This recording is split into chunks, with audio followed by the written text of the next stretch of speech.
बहुत पुराने ज़माने की बात है। एक खूबसूरत तालाब के किनारे 3 दोस्त रहते थे, राजहंस, पीली कैन और कछुआ।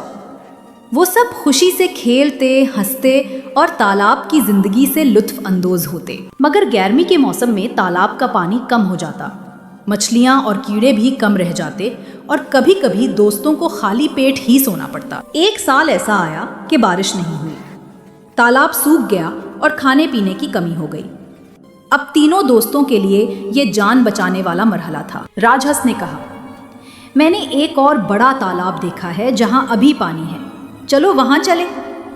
पीली कैन ने कहा, लेकिन कछुआ हमारे साथ कैसे जाएगा? राजहंस ने जहन में एक ख्याल सोचा और कहा, मैं एक लंबी लकड़ी चोंच से पकड़ूंगा और कछुआ दरमियान में लटक जाए।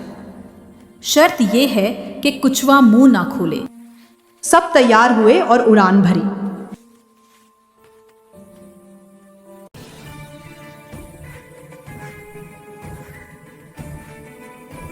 नीचे बच्चे तालियां बजा रहे थे।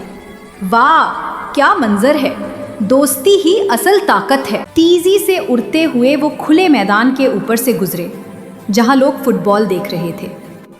सब हैरान और खुश थे कि 2 दोस्त अपने तीसरे दोस्त की मदद कर रहे हैं। राजहंस थक गया तो उसने कहा, थोड़ी देर आराम करते हैं, और वो फिर उड़ने लगे। उड़ते हुए एक बाजार के ऊपर से गुजरे तो एक आदमी ने कछुए पर तंज किया। कछुए को गुस्सा आ गया और उसने गुस्से में अपना मुंह खोला।